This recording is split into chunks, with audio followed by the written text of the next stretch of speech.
아빠, 이모가 또 나를 사흘이나 굶겼어. 벚꽃잎이 가득 흩날리는 묘지 한가운데 초등학교 교복을 입은 여자아이가 비석 앞에 무릎을 꿇고 있었습니다. 아이의 얼굴은 붉게 부어 있었어요. 갈라지고 거칠어진 작은 두 손으로 비석을 꼭 끌어안고 있었습니다. 마치 이 세상에서 이 차가운 돌덩이만이 자신을 내쫓지 않을 유일한 존재라는 듯 매달려 있었죠. 나 텔레비전 안 깨뜨렸어. 아이의 목소리는 이미 쉴 대로 쉬어 있었습니다. 그런데 이모는 내 말을 안 믿어. 내가 자꾸 남한테 폐를 끼치는 아이라서 아빠도 나를 버린 거래. 아이는 고개를 숙이고 비석에 새겨진 이름 위에 이 말을 가만히 기댔습니다. 차도현, 아빠, 나 버려진 아이, 아니지? 벚꽃잎 한 장이 눈물로 젖은 아이의 뺨 위에 내려앉았습니다. 하지만 아이는 그것을 닦아내지 않았어요. 그저 작은 목소리로 노래를 부르기 시작했습니다. 잘 자라, 잘 자라, 엄마의 작은 별아. 밤이 길어도 엄마가 네 곁에 있을게. 바로 그때였습니다. 검은 승용차 한 대가 언덕 아래에 멈춰 섰어요. 강 비서가 뒷문을 열었습니다. 그러자 흰 꽃다발을 품에 안은 60이 넘은 여인이 천천히 차에서 내렸어요. 한성그룹의 여회장 차영숙이었습니다. 그날은 그녀의 하나뿐인 아들 생일이었어요. 도연이 세상을 떠난 지 어느덧 9년 가까운 세월이 흘렀지만 영숙은 해마다 이날이면 어김없이 이곳을 찾았습니다. 평생 누구 앞에서도 고개를 숙인 적 없던 여인이었지만 아들의 비석 앞에서만큼은 언제나 무릎을 꿇었어요. 도연의 죽음이 단순한 사고만은 아니었다는 사실을 알고 있었기 때문입니다.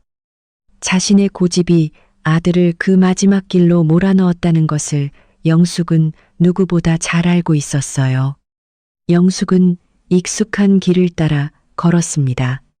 그런데 나무가 늘어선 길을 막 돌아선 순간 그녀의 발걸음이 우뚝 멈췄어요. 도연의 무덤 앞에 어린아이가 있었습니다. 아이는 비석을 끌어안은 채 이렇게 부르고 있었어요. 아빠. 영숙은 자신이 잘못 들은 줄 알았습니다.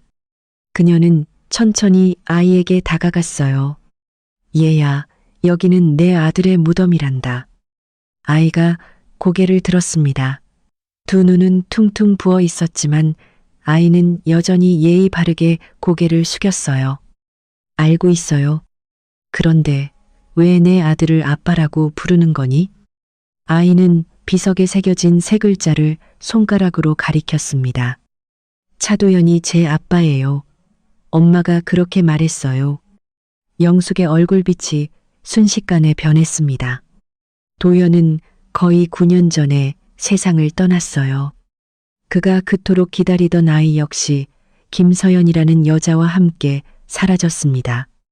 그 아이가 정말 세상에 태어났는지조차 아는 사람은 아무도 없었어요. 영숙은 눈앞의 아이를 뚫어지게 바라봤습니다. 이름이 뭐니? 김하늘이에요. 그럼 엄마는? 아이의 눈빛이 갑자기 어두워졌습니다. 우리 엄마 이름은 김서연이에요. 신장병으로 돌아가셨어요. 영숙의 손에서 꽃다발이 떨어졌습니다. 김서연. 지난 10년 가까운 세월 동안 차마 입 밖으로 꺼내지 못했던 이름이었어요. 하지만 진짜 충격은 하늘이 고개를 숙여 인사한 뒤 돌아서서 걸어가려는 순간 찾아왔습니다. 아이는 다시 노래를 부르기 시작했어요. 무서워하지 마, 엄마의 작은 별아. 내일이면 다시 해가 뜰 거야. 거기서 영숙은 거의 비명을 지르듯 외쳤습니다. 하늘이 놀라 뒤를 돌아봤어요. 영숙은 떨리는 눈으로 아이를 바라보았습니다. 그 노래는 어디에서 배웠니? 엄마가 가르쳐 줬어요. 그럼 네 엄마는 누구에게 배웠다고 하던? 하늘이 작은 목소리로 대답했습니다. 제가 엄마 뱃속에 있을 때 아빠가 엄마와 저한테 불러줬다고 했어요. 순간 영숙의 두 무릎에서 힘이 빠져나갔습니다. 그 노래는 도연이 어렸을 때 영숙이 직접 만들어준 자장가였어요. 한 번도 가사를 적어둔 적이 없었습니다.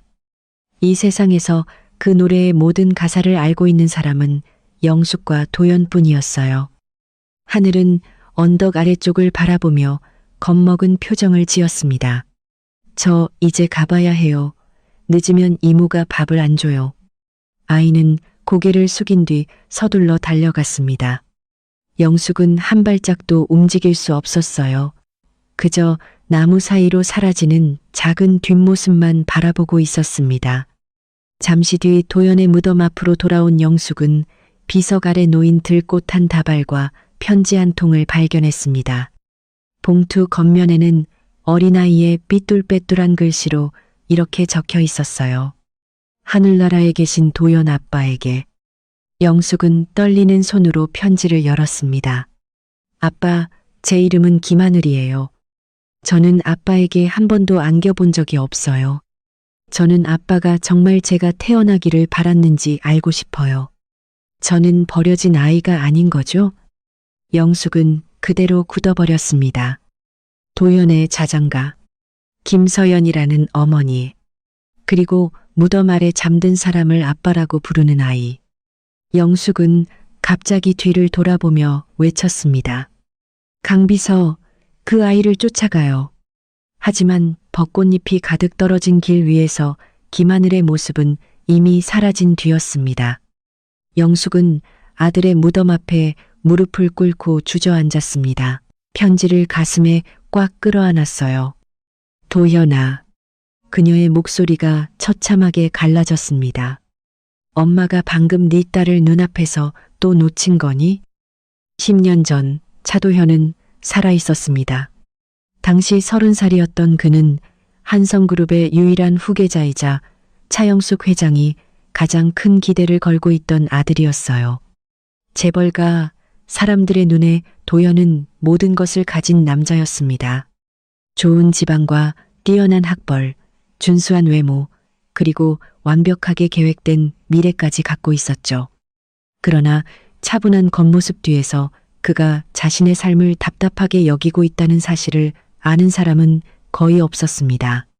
도연은 어릴 때부터 무엇을 먹어야 하는지, 어디에서 공부해야 하는지, 누구와 친구가 되어야 하는지, 나중에 어떤 여자와 결혼해야 하는지까지 정해진 채 살아왔습니다. 심지어 웃는 모습조차 한성그룹 후계자라는 자리에 어울려야 했어요. 도연이 자신의 뜻대로 산다는 것이 어떤 느낌인지 처음 알게 된 것은 김서연을 만난 뒤였습니다. 서연은 한성병원에서 환자 지원 업무를 담당하던 직원이었습니다. 가난한 환경에서 자랐고 내세울 만한 학벌도 없었어요. 윗사람에게 잘 보이는 방법도 몰랐습니다. 사람들이 그녀를 기억하게 만드는 것은 보기 드문 다정함이었어요. 도연이 서연을 처음 만난 날, 그는 그룹에서 진행하는 자선 사업을 점검하기 위해 병원을 방문하고 있었습니다.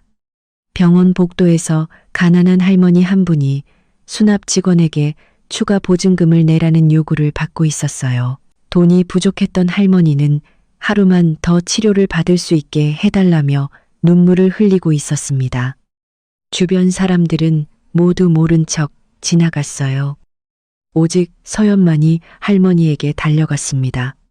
그녀는 할머니 앞에 무릎을 꿇고 앉았습니다. 손수건으로 눈물을 닦아드리며 말했어요. 할머니 울지 마세요. 제가 담당 의사 선생님과 사회사업실에 다시 알아볼게요. 분명히 방법이 있을 거예요. 그리고 서연은 그달 월급 대부분을 몰래 꺼내 부족한 병원비를 대신 냈습니다. 도연은 그 모든 모습을 지켜보고 있었어요. 그가 서연에게 물었습니다. 저 환자분을 아십니까?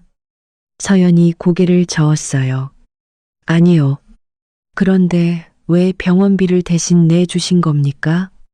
서연은 마치 아주 이상한 질문을 들었다는 듯 그를 바라봤습니다. 그분이 아프잖아요.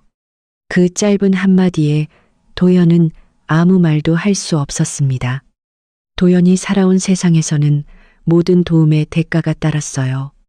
하지만 서연은 눈앞에서 누군가 고통받는 것을 견디지 못한다는 이유만으로 남을 도왔습니다. 그날 이후 도연은 갖가지 이유를 만들어 병원을 찾아갔어요.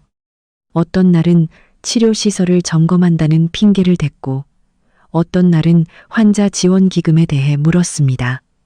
비서에게 맡겨도 되는 서류를 직접 행정실까지 가지고 내려가기도 했죠. 서연은 그가 한성그룹 후계자라는 사실을 알지 못했습니다. 그저 비싼 정장을 입고 다니면서도 일회용 도시락 뚜껑 하나 제대로 열지 못하는 조금 서툰 젊은 관리자라고 생각했어요. 어느 날 도연은 병원 뒤편 계단에 앉아 서연과 함께 점심을 먹었습니다. 서연은 계란말이 한 조각을 그에게 건네며 말했어요. 이것 좀 드세요. 집밥은 한 번도 못 드셔본 사람처럼 보여요. 도연이 웃음을 터뜨렸습니다. 제가 그렇게 불쌍해 보입니까? 불쌍하다는 게 아니에요. 서연은 잠시 생각하다가 말했어요. 그냥 언제나 무척 외로워 보여요. 도연의 입가에 걸려있던 미소가 사라졌습니다.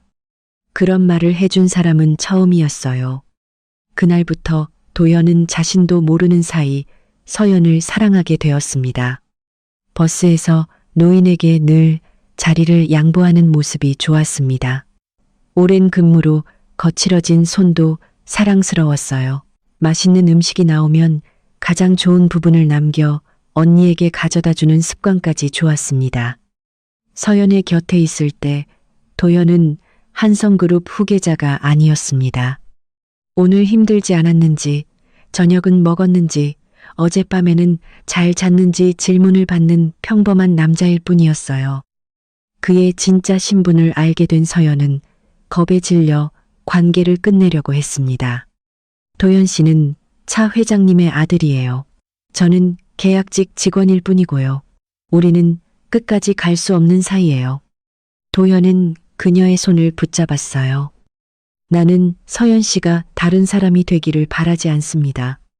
하지만 어머니께서 받아들이지 않으실 거예요. 내 인생은 내 것입니다. 그때 두 사람은 알지 못했습니다. 그 말의 대가로 훗날 너무나 많은 눈물을 흘리게 되리라는 것을요. 몇 달 뒤 서연은 자신이 임신했다는 사실을 알게 되었습니다. 그날 저녁 그녀는 도연을 작은 자취방으로 불렀어요. 식탁 위에는 미역국 한 그릇과 반듯하게 놓인 흰색 상자가 있었습니다. 방으로 들어온 도연이 물었어요. 오늘 무슨 특별한 날입니까? 서연은 바로 대답하지 않았습니다. 그저 흰 상자를 도연 쪽으로 밀었어요. 상자 안에는 연노란색 아기 양말 한 켤레와 붉은 두 줄이 선명하게 나타난 임신 테스트기가 들어 있었습니다. 도연은 오랫동안 상자만 바라봤어요. 서연은 긴장한 나머지 두 손이 얼음처럼 차가워져 있었습니다. 도연 씨, 너무 갑작스러운 일이라는 거 알아요. 혹시 부담스럽다면. 서연이 말을 끝내기도 전에 도연이 그녀를 끌어안았습니다. 그는 서연을 힘껏 품에 안은 채 감격으로 떨리는 목소리로 물었어요. 내가 아빠가 되는 겁니까? 서연의 눈에서 눈물이 쏟아졌습니다. 네, 도연이 웃었습니다. 하지만 그의 눈가도 붉게 젖어 있었어요. 그는 서연의 앞에 무릎을 꿇고 앉았습니다. 그리고 연인의 배 위에 손을 조심스럽게 올렸어요. 우리 아기 아빠 목소리 들리니? 서연은 눈물을 흘리면서도 웃음을 터뜨렸습니다. 아직 너무 작아서 못 들어요. 그럼 들을 수 있게 될 때까지 매일 말하면 되겠네요. 그날 밤 도연은 작은 방 안에서 서연을 품에 안았습니다. 그리고 어릴 때 어머니가 자신을 위해 만들어준 자장가를 나지막이 불렀어요. 잘 자라, 잘 자라, 엄마의 작은 별아. 밤이 길어도 엄마가 내 곁에 있을게. 서연은 그의 어깨에 머리를 기댔습니다. 노래가 정말 좋아요. 어디에서 배웠어요? 어머니가 만드신 노래예요. 도현은 쓸쓸하게 미소 지었어요.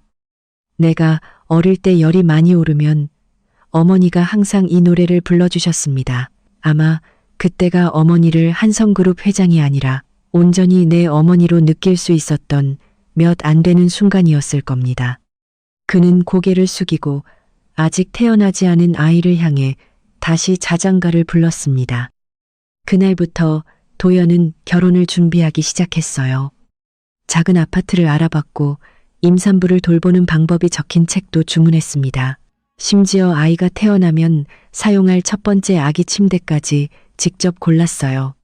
하지만 그가 기쁜 소식을 알리기도 전에 영숙이 먼저 임신 사실을 알아냈습니다. 영숙에게는 이미 다른 계획이 있었어요. 그녀는 오래전부터 장 회장의 외동딸 장유리와 도연을 결혼시키기로 암묵적인 약속을 해둔 상태였습니다. 유리는 아름다웠고 교육도 잘 받았습니다. 게다가 한성그룹의 상당한 지분을 소유한 재벌가의 딸이었어요. 당시 그룹 내부에서는 경영권 분쟁이 벌어지고 있었습니다. 일부 주주들이 영숙을 회장 자리에서 끌어내리려고 했어요. 도연이 유리와 결혼하면 장 회장 일가가 보유한 지분은 영숙의 편에 서게 됩니다. 그 결혼은 단순한 가족의 문제가 아니었습니다. 영숙이 한성이라는 거대한 제국을 지켜낼 수 있게 해주는 유일한 끈이었어요. 도연이 서연을 데리고 어머니를 찾아온 날, 영숙은 그녀를 한번 훑어본 뒤 차갑게 물었습니다. 임신한 지 얼마나 됐죠? 서연의 얼굴이 창백해졌습니다. 도연이 그녀의 손을 꽉 잡았어요. 어머니, 사람을 시켜 서연 씨를 조사하신 겁니까? 영숙은 아들에게 대답하지 않았습니다. 그녀는 서연을 똑바로 바라보며 말했어요. 아이 하나를 가졌다고 차씨 집안에 들어올 수 있을 거라고 생각했습니까? 서연이 황급히 자리에서 일어났습니다. 회장님, 저는 한 번도 그런 생각을 한 적이 없습니다. 그럼 원하는 게 뭡니까? 저는 그저 도연 씨를 사랑할 뿐입니다. 영숙의 입가에 싸늘한 웃음이 떠올랐습니다. 가진 것 하나 없는 여자의 사랑이 우연히 한성그룹의 유일한 후계자를 정확히 골랐군요. 참으로 감동적인 사랑입니다. 도연이 탁자를 세게 내리쳤습니다. 어머니, 그만하십시오. 영숙이 아들을 노려봤어요. 지금 네가 누구에게 그런 식으로 말하는지 알고 있니? 제 어머니에게 말하고 있습니다. 도연은 서연의 앞을 막아섰습니다. 저는 서연 씨와 결혼할 겁니다. 안 돼. 서연 씨는 제 아이를 임신했습니다. 그렇다면 더더욱 안 된다. 영숙은 냉정하게 대답했어요. 네가 결혼할 여자는 장유리야. 도연은 믿을 수 없다는 얼굴로 어머니를 바라봤습니다. 그는 품 안에서 서류 한 묶음을 꺼내 탁자 위에 내려놓았어요. 상속권 포기 서류입니다. 영숙의 얼굴빛이 변했습니다. 도연은 한 글자씩 분명하게 말했어요. 한성그룹의 후계자로 살기 위해 사랑하는 여자와 제 아이를 버려야 한다면 저는 그 자리를 필요로 하지 않습니다. 네가 미쳤구나. 저는 지금처럼 정신이 또렷했던 적이 없습니다. 도연은 서연의 손을 잡았습니다. 그룹을 떠나겠습니다. 제 힘으로 일해서 제 가족을 먹여 살릴 겁니다.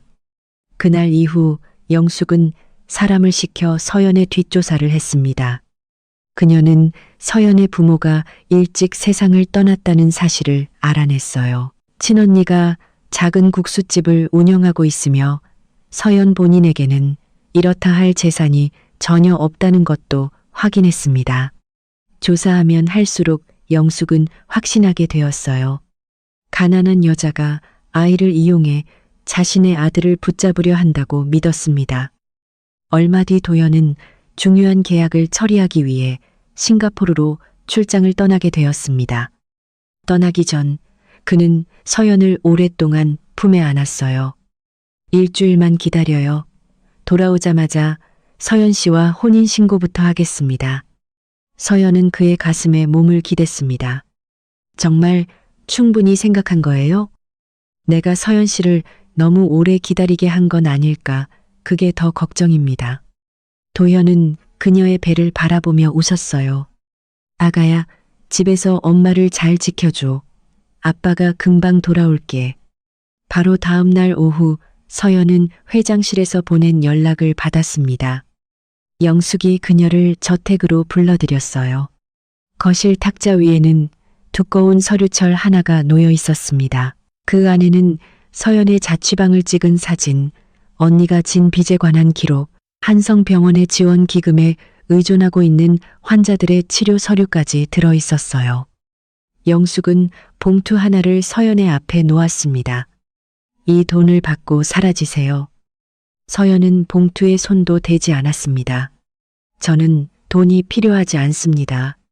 그럼 도현이가 모든 것을 잃는 모습을 보고 싶습니까? 서연이 고개를 들었어요. 영숙은 천천히 말을 이어갔습니다. 도현이가 상속권을 포기하면 경영권 분쟁이 본격적으로 시작됩니다. 병원들은 예산을 줄여야 하고 공장은 문을 닫게 될 겁니다. 수천 명이 직장을 잃을 수도 있어요. 결혼 하나 때문에 그런 일이 벌어질 수는 없습니다. 당신은 한성에 대해 아무것도 몰라요. 영숙은 서류철을 그녀 쪽으로 밀었습니다. 도연이는 이 그룹을 책임지기 위해 태어난 아이입니다. 그런데 당신 때문에 모든 것을 내던지려고 하고 있어요. 서연은 두 손을 꽉 움켜쥐었습니다. 도연 씨는 한성이 없어도 살아갈 수 있습니다. 그럼 아이는요? 영숙이 차갑게 물었습니다. 가족에게 버림받고 직업도 재산도 없는 아버지 밑에서 아이를 키우고 싶습니까? 수천 명이 직장을 잃게 된 것이 자기 탓이라고 평생 후회하는 아버지를 지켜보게 만들 겁니까? 서연은 아무 말도 할 수 없었습니다. 영숙은 자리에서 일어나 서연의 배를 내려다봤어요. 정말로 도연이를 사랑한다면 그 아이가 원래 있어야 할 자리로 돌아가게 해주세요. 그럼 제 아이는요? 아이를 낳기로 선택한 건 당신입니다. 그러니 그 책임도 당신이 져야죠. 그 말이 칼날처럼 서연의 심장을 찔렀습니다.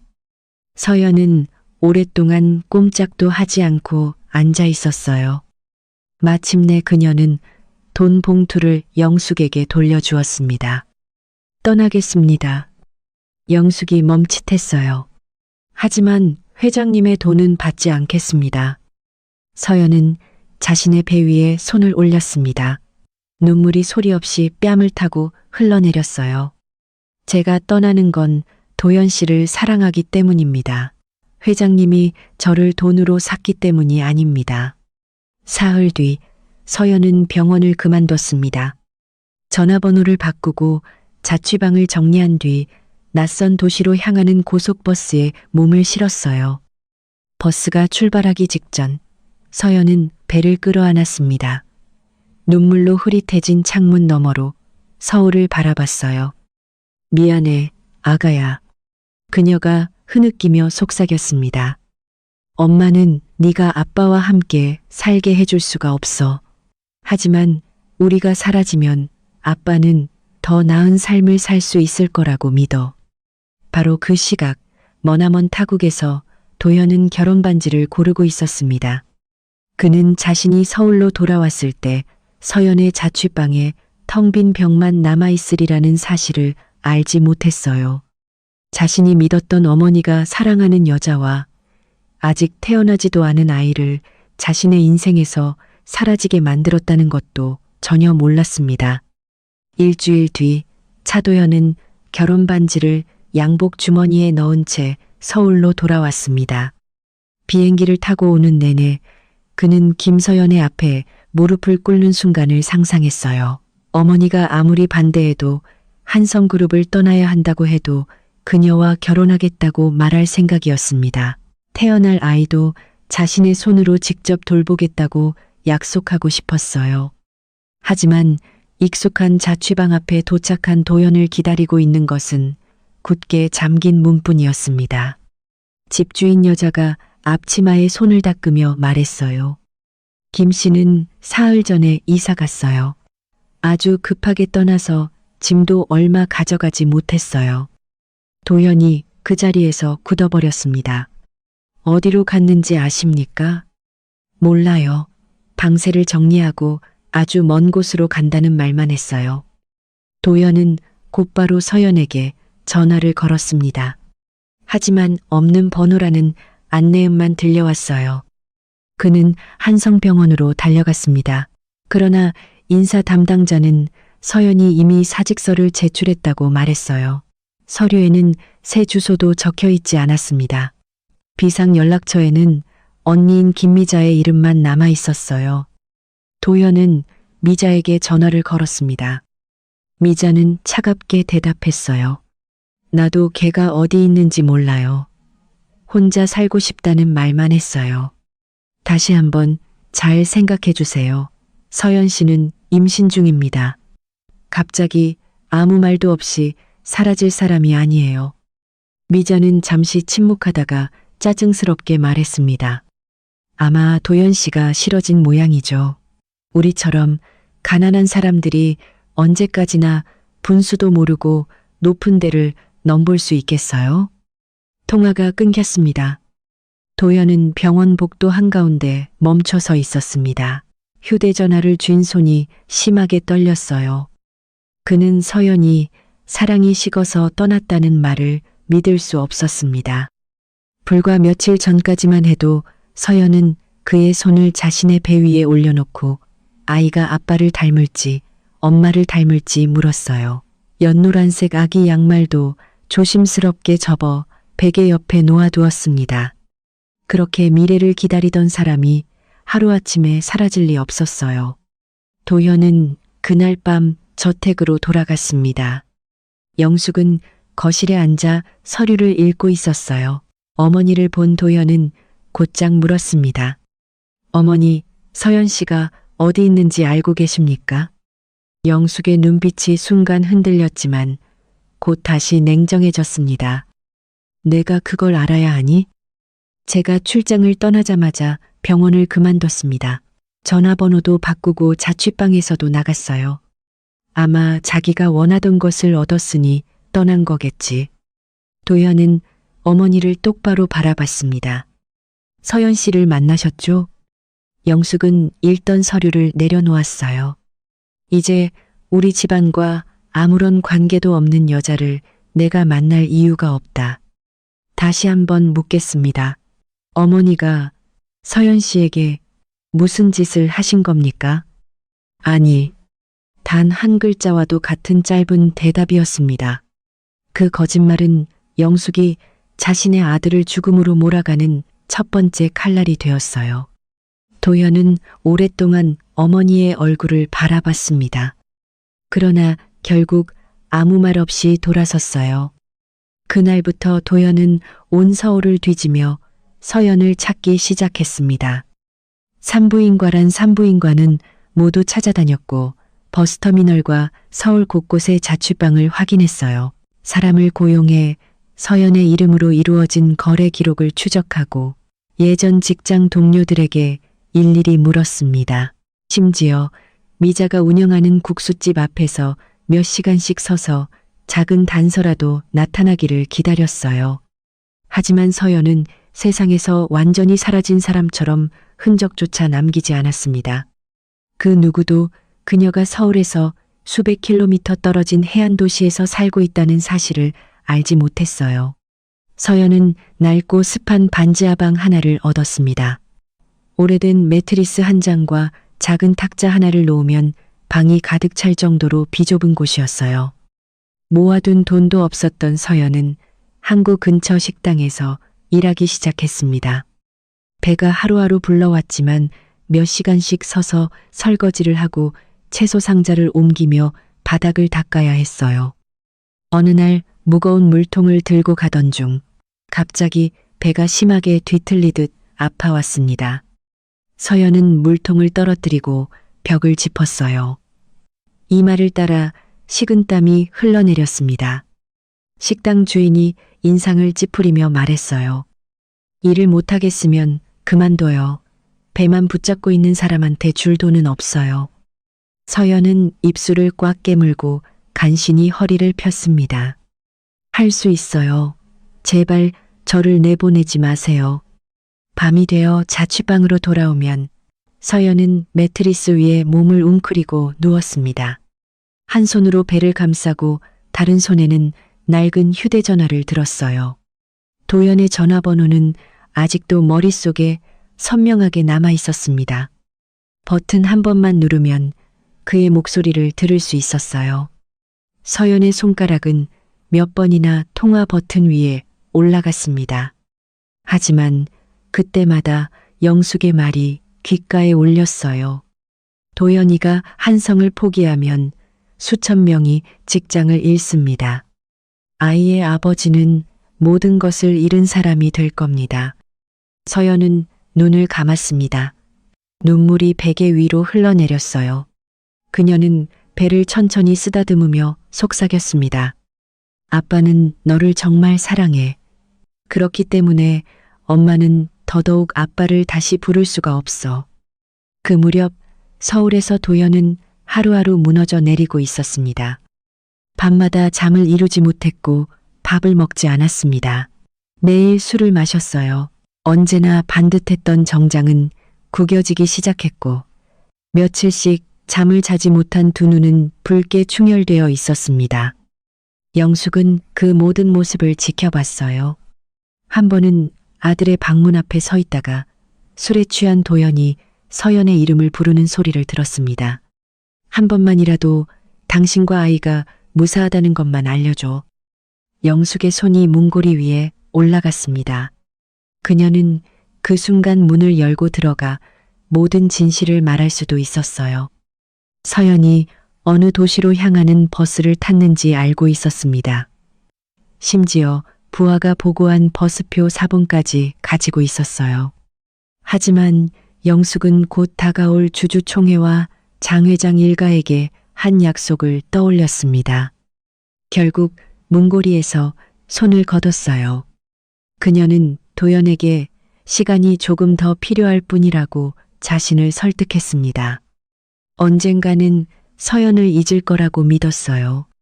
자신이 한 모든 일이 아들의 미래를 위한 것이었다는 사실도 결국 이해하게 될 거라고 생각했습니다. 하지만 도연은 서연을 잊지 못했습니다. 2달 뒤 과거 서연과 함께 일했던 사람이 도연에게 전화를 걸어왔어요. 김서연 씨가 퇴사하기 전에 속초에 있는 산부인과를 물어본 기억이 납니다. 정말 그곳으로 갔는지는 모르겠지만 아는 사람이 그 근처에 살았을 수도 있어요.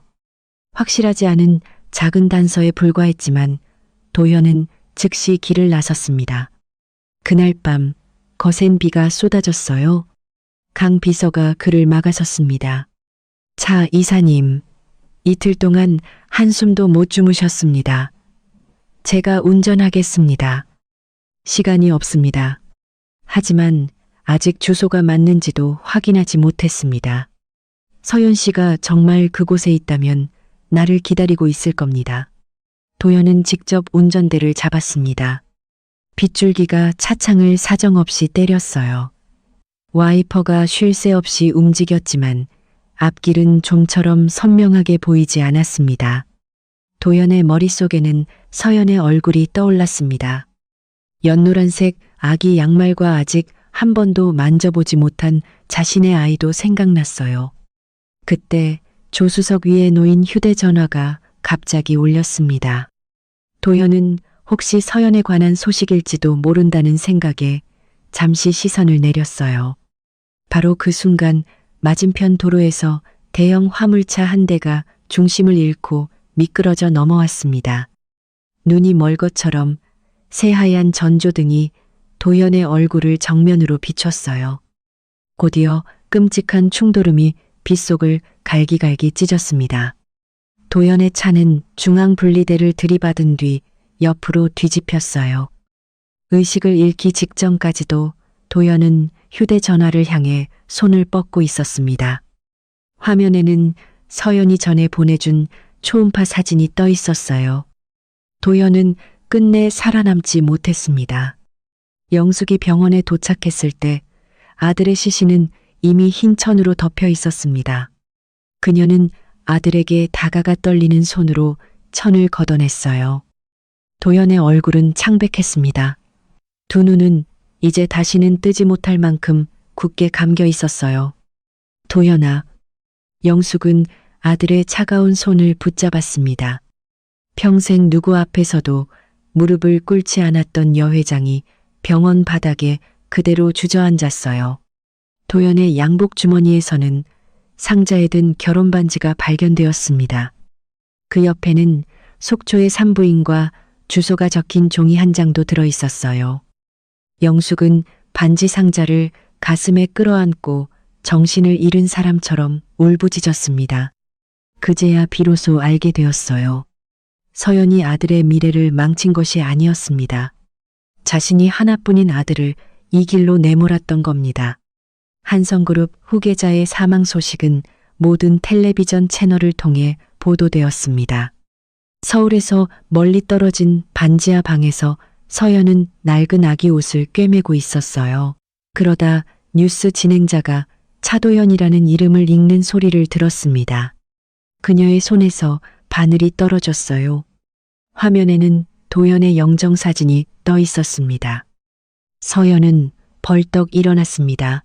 하지만 바로 그 순간 배를 가로지르는 극심한 통증이 밀려왔어요. 아니야, 그럴 리 없어. 그녀는 겨우 두 걸음을 옮기고 바닥에 쓰러졌습니다. 병원에서 정신을 차렸을 때 서연은 이미 임신 막달을 향해 가고 있었습니다. 의사는 아이를 무사히 지키고 싶다면 더 이상 큰 충격을 받아서는 안 된다고 경고했어요. 그날 밤 서연은 어두운 병실에 홀로 누워 배를 꽉 끌어안았습니다. 도연 씨, 미안해요. 눈물이 베개를 흠뻑 적셨습니다. 당신을 떠나는 것이 당신을 지키는 일이라고 생각했어요. 당신이 나를 끝까지 찾아다닐 줄은 몰랐어요. 뱃속의 아이가 작게 움직였습니다. 서연은 두 손을 배 위에 올리고 울음소리를 애써 삼켰어요. 아가야, 아빠는 너를 한 번도 보지 못했어. 그녀는 눈을 감고 도연의 다정한 노랫소리를 떠올렸습니다. 하지만 이제부터 엄마가 아빠 목까지 살아갈게. 서연은 울먹이며 속삭였어요. 무엇을 잃게 되더라도 엄마가 반드시 너를 지켜줄게. 차도연이 세상을 떠난 지 석 달 뒤 김서연은 폭우가 쏟아지던 어느 밤 진통을 시작했습니다. 곁을 지켜줄 남편도 없었습니다. 손을 잡아줄 가족도 없었어요. 몇 시간 동안 이어진 고통 속에서 서연은 도연이 남기고 간 손수건만을 꼭 움켜쥐었습니다. 울음소리를 내지 않으려고 입술을 깨물다 피가 날 정도였어요. 새벽이 가까워졌을 무렵 마침내 분만실 안에 여자아이의 울음소리가 울려 퍼졌습니다. 간호사는 붉고 작은 아기를 서연의 품에 안겨주며 말했어요. 딸이에요. 체중이 조금 적게 나가긴 했지만 아주 건강합니다. 서연은 조그마한 얼굴을 내려다보는 순간 눈물을 쏟았습니다. 아이의 이마에 입을 맞추며 목이 메인 채 속삭였어요. 우리 아기가 드디어 왔구나. 아이는 작게 몸을 움직이더니 조그마한 손으로 어머니의 손가락을 움켜쥐었습니다. 서연은 끝내 흐느껴 울었어요. 네 아빠가 이 날을 얼마나 기다렸는데. 서연은 아이에게 김하늘이라는 이름을 지어 주었습니다. 하늘, 도연과 작은 자취방에 나란히 앉아있던 시절 그가 먼저 꺼낸 이름이었어요. 딸이라면 하늘이라고 짓고 싶어요. 어디에 있든 고개만 들면 같은 하늘 아래에서 아빠가 아이를 볼 수 있을 테니까요. 서연은 아이에게 자신의 성인 김씨를 물려주었습니다. 출생신고서에 도연의 이름을 적을 용기가 나지 않았어요. 아이가 차씨 집안의 유일한 핏줄이라는 사실도 누구에게도 알릴 수 없었습니다. 영숙이 찾아올까 두려웠습니다. 차씨 집안에서 자신이 재산을 노리고 아이를 낳았다고 생각할까 봐도 무서웠어요. 서연은 한성의 돈을 바라지 않았습니다. 그녀가 원하는 것은 단 하나뿐이었어요. 도연이 끝내 만나지 못한 아이를 지키는 것. 하늘은 좁은 새방에서 어린 시절을 보냈습니다. 방은 비좁고 형편은 어려웠지만 그 안에는 늘 노랫소리가 가득했어요. 매일 밤 서연은 아이를 품에 안고 도연이 가르쳐준 자장가를 나지막이 불러주었습니다. 잘 자라, 잘 자라, 엄마의 작은 별아. 밤이 길어도 엄마가 네 곁에 있을게. 말을 배우기 시작한 하늘은 종종 고개를 들어 물었어요. 엄마, 이 노래는 엄마가 만든 거야? 서연은 미소를 지으며 딸의 머리를 쓰다듬었습니다. 아니, 네 아빠가 엄마한테 가르쳐 준 노래야. 우리 아빠는 어떤 사람이야? 서연은 창밖을 바라봤습니다. 그녀의 눈에는 행복과 깊은 슬픔이 동시에 담겨 있었어요. 네 아빠는 아주 다정한 사람이었어. 아빠도 나를 사랑했어? 그럼. 서연은 한치의 망설임도 없이 대답했습니다. 네가 엄마 뱃속에 있을 때부터 아빠는 아기 양말도 사고 네가 잘 침대도 골랐어. 그리고 매일 네게 노래를 불러줬단다. 그럼 아빠는 지금 어디에 있어? 서연은 딸을 더 꼭 끌어안았습니다. 아주 먼 곳에 계셔. 그래도 아빠는 우리 하늘이를 언제나 보고 계실 거야. 매년 늦봄이 되면 서연은 딸을 데리고 벚꽃이 흐드러지게 피는 언덕 위 묘지를 찾았습니다.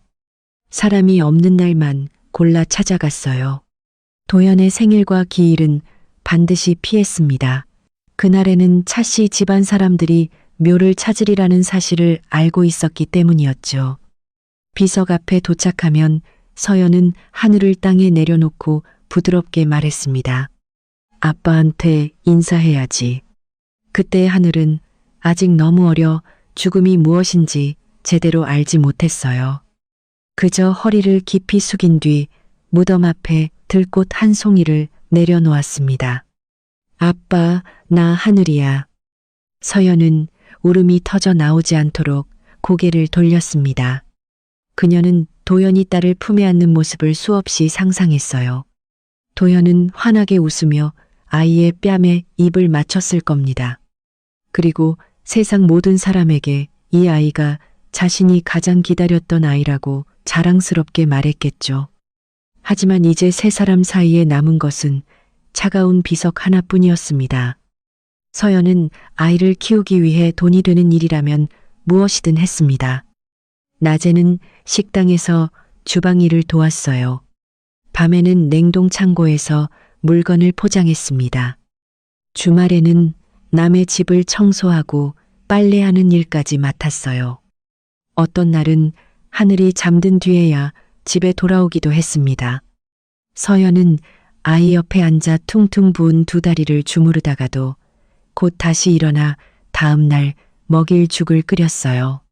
하늘이 자랄수록 서연의 건강은 점점 나빠졌습니다. 처음에는 허리가 은근히 아픈 정도였어요. 하지만 시간이 흐르자 두 다리가 자주 붓기 시작했습니다. 얼굴은 핏기 없이 창백해졌고 어떤 날은 제대로 서 있지도 못했어요.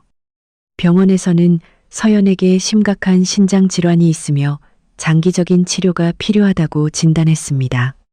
이렇게 무리해서 계속 일하시면 안 됩니다.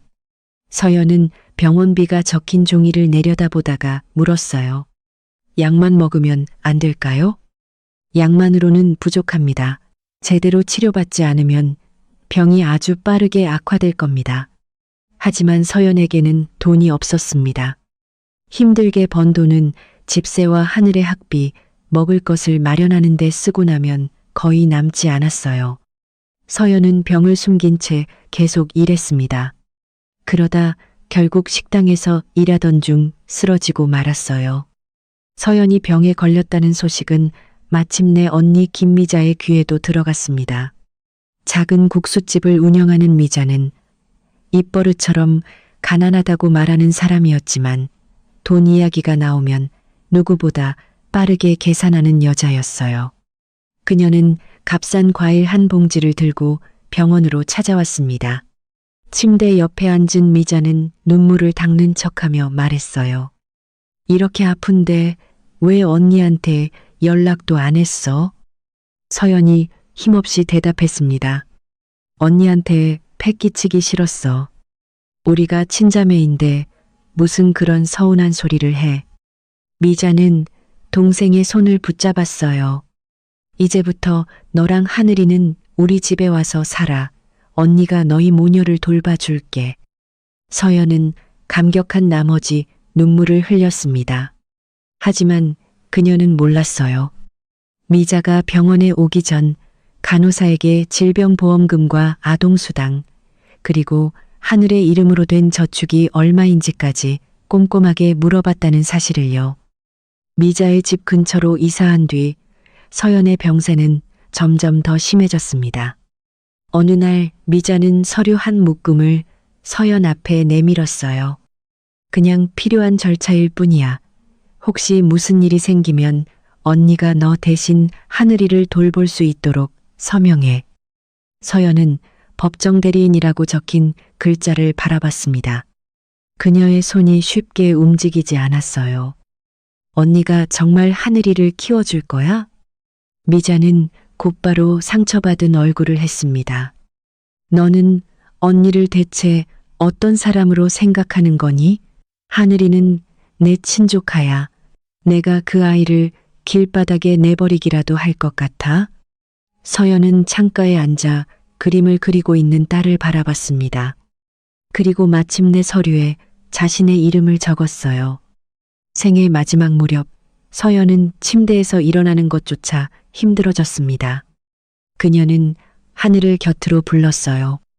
베개 밑에서 묘지 주소가 적힌 종이 한 장을 꺼내 딸에게 건넸습니다. 이걸 아주 잘 간직해야 해. 하늘은 눈이 빨갛게 부은 채 종이를 받아들었어요. 엄마, 여기가 어디야? 네 아빠가 계신 곳이야. 서연은 딸의 뺨을 어루만졌습니다. 나중에 엄마와 아빠가 보고 싶을 때 그곳으로 가렴. 그리고 엄마가 가르쳐준 자장가를 불러. 네 아빠가 그 노래를 아주 좋아했단다. 엄마도 나랑 같이 가자. 서연은 억지로 미소를 지었습니다. 엄마는 이제 많이 피곤해. 하지만 엄마와 아빠는 언제나 하늘이의 목소리를 들을 수 있을 거야. 며칠 뒤 서연은 세상을 떠났습니다. 하늘은 침대 옆에 무릎을 꿇고 앉아 차갑게 식은 어머니의 손을 계속 흔들었어요. 엄마, 나 착하게 살게. 이제 아무것도 달라고 안 할게. 그러니까 눈 좀 떠봐. 하지만 서연은 다시는 딸에게 대답해 줄 수 없었습니다. 장례식이 끝나자 미자는 기다렸다는 듯 보험금과 지원금, 서연이 하늘에게 남긴 저축까지 모두 받아냈습니다. 그 돈으로 국수집을 고쳤어요. 새 배달 차량도 샀습니다. 친딸 박수아에게는 예쁜 옷을 사주었어요. 하지만 하늘은 단 한 푼도 받지 못했습니다. 어머니가 죽은 지 일주일밖에 지나지 않았을 때 미자는 낡은 앞치마 하나를 하늘에게 던졌습니다.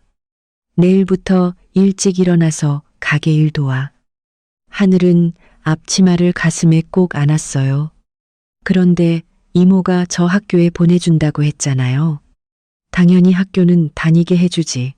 하지만 네가 먹고 자는 값은 일해서 갚아야 할 거 아니야. 그날부터 서연이 목숨을 걸고 지켜낸 아이는 어머니가 남긴 돈으로 고친 국수집에서 돈 한 푼 받지 못하는 일꾼으로 살아가게 되었습니다. 어머니가 세상을 떠난 뒤 김하늘은 이모 김미자의 국수집 뒤편에 딸린 작은 방에서 살게 되었습니다. 처음 이곳에 왔을 때 하늘은 이 집이 자신의 새로운 보금자리가 될 거라고 믿었어요.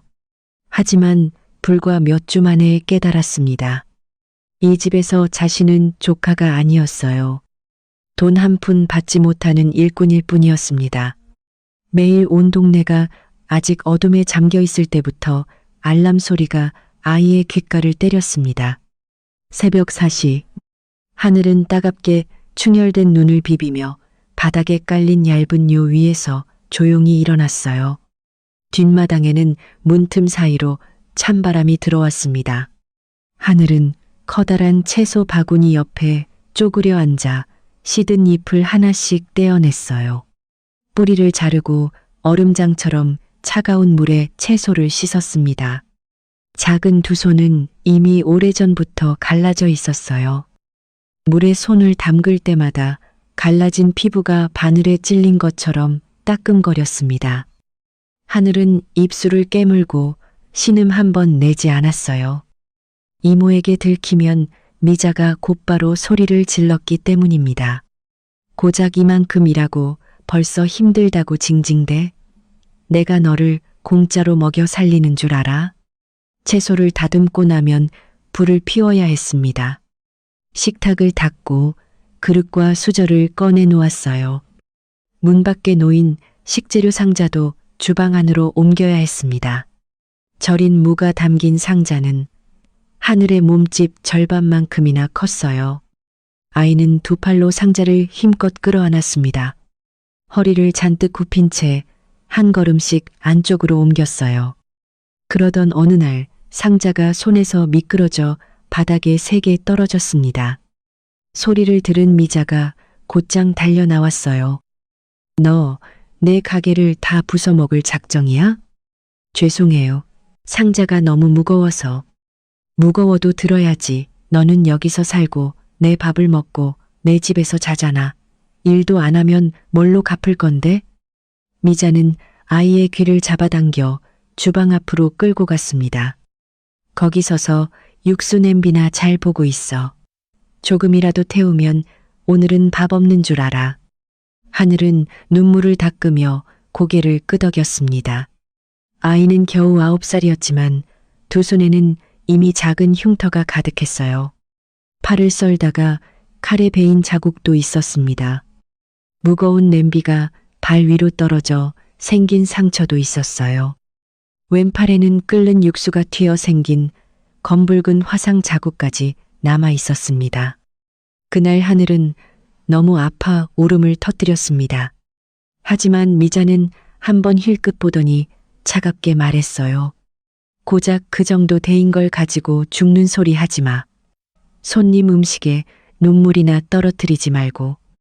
아침 내내 하늘이 그릇을 나르고 식탁을 닦고 손님들이 남긴 음식을 치우는 동안 박수아는 따뜻한 방에서 자고 있었습니다. 수아는 미자의 친딸이었어요. 하늘과 같은 나이였지만 공주처럼 귀하게 자랐습니다. 학교 갈 시간이 다 되어야 미자는 다정한 목소리로 딸을 깨웠어요. 수아야, 일어나서 아침 먹어. 엄마가 네가 좋아하는 붕어빵도 사왔어. 수아의 식탁 위에는 계란 프라이와 소시지, 따뜻한 우유와 갓 구운 붕어빵이 놓여 있었습니다. 하늘은 아침 손님들이 모두 돌아간 뒤에야 밥을 먹을 수 있었어요. 아이는 주방 구석에 앉았습니다. 그 앞에는 부서진 국수 조각에 차갑게 식은 육수를 부은 그릇 하나가 놓여 있었어요. 어떤 날은 미자가 전날 저녁에 먹다 남은 밥 반 공기를 던져주기도 했습니다. 빨리 먹고 학교가 지각했다고 선생이 전화하게 만들지 말고. 하늘은 수아의 접시에 남은 소시지를 바라봤습니다.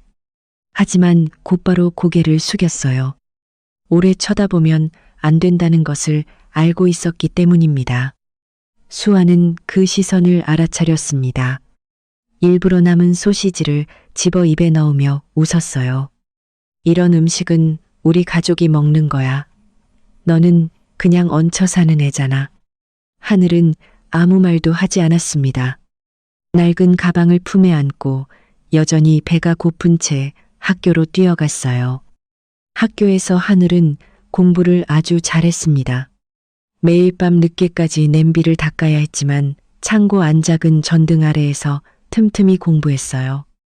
어느 날 선생님이 수학 시험지를 나눠주며 말했습니다.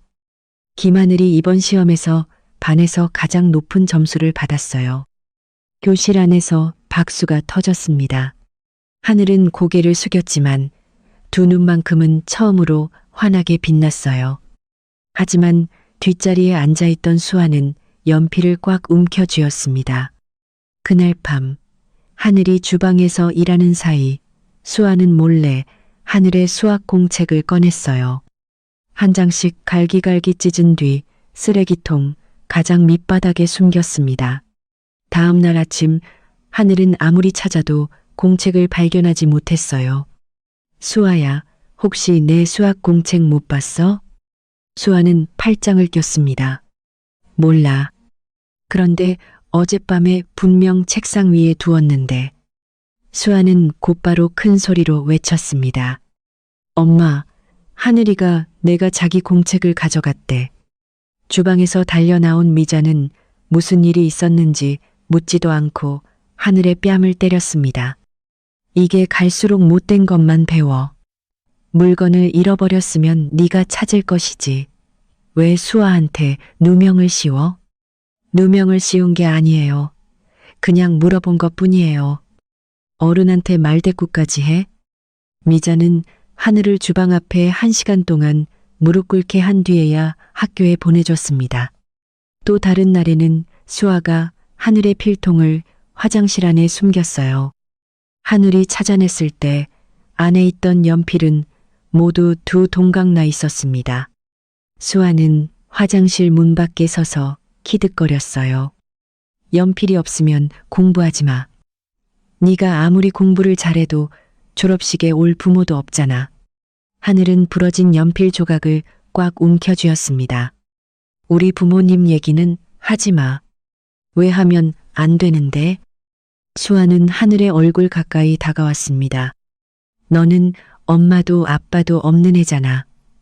네 엄마는 죽었고 네 아빠는 분명 너희 모녀를 버린 거야. 하늘은 참지 못하고 달려들어 수아를 밀었습니다. 수아는 즉시 바닥에 주저앉아 큰 소리로 울기 시작했어요. 미자가 달려왔습니다. 설명을 들을 생각조차 하지 않았어요. 하늘을 가게 한가운데로 끌어내더니 식탁을 닦던 행주로 아이의 등을 연달아 때렸습니다. 네가 감히 내 딸을 괴롭혀? 수아가 먼저 우리 엄마 아빠를. 수아 말이 틀렸어? 미자는 차가운 눈으로 하늘을 내려다봤습니다. 네 아빠가 너를 필요로 했다면 벌써 찾아와서 데려갔겠지. 그 말은 어떤 매질보다도 아팠습니다. 그날 이후 하늘은 더 이상 맞서지 못했어요. 학교 선생님은 갈라진 손과 팔에 남은 화상 자국을 발견한 적이 있었습니다. 하늘아, 집에서 무슨 일이 있니? 아이는 한참 동안 침묵하다가 고개를 저었어요. 아무 일도 없어요. 제가 실수해서 다친 거예요. 하늘도 사실은 말하고 싶었습니다. 하지만 선생님이 집으로 전화하면 미자가 자신을 내쫓을까봐 두려웠어요. 이제 어머니는 세상에 없었습니다. 아버지의 얼굴은 한 번도 본 적이 없었어요. 집에서 쫓겨난다면 어디에서 자야 할지 정말 알 수 없었습니다. 견디기 힘들 만큼 절망스러운 순간마다 하늘은 어머니가 죽기 전에 해주었던 말을 떠올렸어요. 네, 아빠는 벚꽃이 많이 피는 언덕 아래에 계셔. 슬플 때 그곳으로 가렴. 아빠가 반드시 네 말을 들어주실 거야. 그때부터 하늘은 손님들이 식탁 아래 떨어뜨린 동전을 몰래 모으기 시작했습니다. 묘지까지 가는 버스비를 마련하기 위해서였어요. 1년에 몇 번씩 하늘은 이모 몰래 묘지를 찾았습니다. 손에는 들꽃한 다발과 작은 편지를 들고 있었어요. 차도연의 비석 앞에 앉아 어머니 이야기와 학교에서 있었던 일을 아버지에게 들려줬습니다. 주방 구석에서 혼자 먹어야 했던 밥 이야기도 했어요. 하지만 맞았다는 말은 한 번도 하지 않았습니다. 하늘은 하늘나라에 있는 아빠가 마음 아파할까봐 두려웠어요. 어느 봄날 아침, 아이는 다시 아버지의 묘를 찾았습니다. 돌아가기 전 하늘은 편지를 들꽃 아래에 놓았어요. 비석에 새겨진 아버지의 이름을 작은 손으로 쓸어보며 속삭였습니다. 아빠, 나 버려진 아이 아니지? 언덕을 내려가면서 아이는 어머니에게 배운 자장가를 불렀어요. 잘 자라, 잘 자라, 엄마의 작은 별아. 하늘은 알지 못했습니다. 나무 뒤에서 한 여인이 손에 들고 있던 꽃다발을 떨어뜨렸다는 사실을요. 그 여인은 공포와 충격에 휩싸인 눈으로 하늘을 바라보고 있었습니다. 그리고 그 자장가가 9년 가까이 묻혀있던 비밀을 세상 밖으로 끌어내려 하고 있었어요. 새 텔레비전이 국수집 거실 한가운데 놓인 것은 늦가을 어느 오후였습니다. 김미자는 허리에 두 손을 얹은 채 커다랗고 반짝이는 화면을 자랑스럽게 바라봤어요. 그 텔레비전은 서연의 보험금 일부로 산 것이었습니다. 하지만 이웃들 앞에서는 오랜 세월 자신이 고생해 장사한 결과라며 자랑했어요. 미자는 부드러운 천으로 화면 가장자리를 몇 번이나 닦았습니다. 그러다 뒤를 돌아보며 소리를 질렀어요. 아무도 이 텔레비전에 손대지 마. 특히 너, 하늘이. 조금이라도 흠집을 내면 평생 일해서 갚게 할 줄 알아. 더러운 그릇이 든 바구니를 주방으로 옮기던 하늘은 즉시 고개를 숙였습니다. 네, 수아는 소파에 앉아 과자를 먹으며 입술을 비중 내밀었어요. 엄마는 뭘 그렇게 걱정해? 쟤는 앉아서 볼 수도 없는데 어떻게 만져? 미자는 웃음을 터뜨리며 딸의 머리를 쓰다듬었습니다. 그러게 말이야. 이 텔레비전은 우리 수아 보라고 산 거지. 하늘은 말없이 주방으로 들어갔습니다. 텔레비전을 산 돈이 원래 어머니가 자신에게 남긴 돈이라는 것을 알고 있었어요. 하지만 한 번도 입 밖으로 꺼내지 못했습니다. 며칠 뒤 미자는 도매시장으로 식재료를 받으러 가야 했습니다. 나가기 전에도 하늘을 향해 손가락질하는 것을 잊지 않았어요. 주방에 있는 냄비 전부 깨끗이 닦아놔. 내가 돌아왔는데 하나라도 더러우면 오늘 저녁은 굶을 줄 알아. 그러고는 수아를 향해 목소리를 부드럽게 바꿨습니다. 수아는 집에서 텔레비전 보고 있어. 날씨 추우니까 밖에 나가지 말고. 문이 닫히자마자 수아는 좋아하는 음악 프로그램을 틀었습니다. 요란한 음악이 거실을 가득 채웠어요. 처음에는 얌전히 앉아서 화면을 보고 있었습니다. 하지만 화면 속 아이돌 가수들이 춤을 추기 시작하자 수아도 소파 위로 올라갔어요. 리모컨을 마이크처럼 쥐고 음악에 맞춰 몸을 흔들었습니다. 그 시각 하늘은 주방에서 낮은 의자 위에 올라가 커다란 냄비를 닦고 있었어요.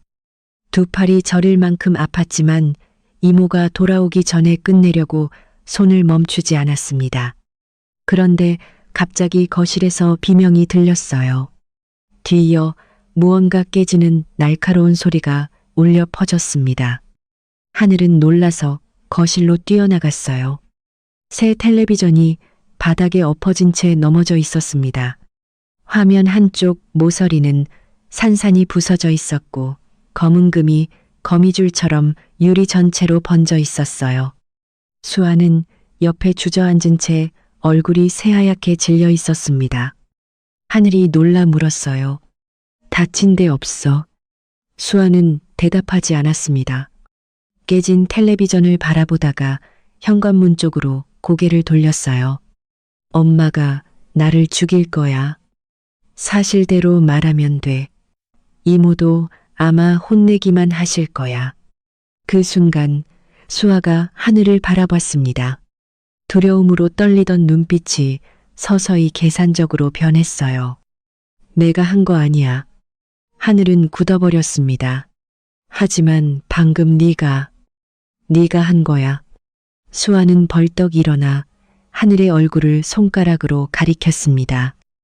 네가 바닥을 닦다가 텔레비전을 건드린 거야.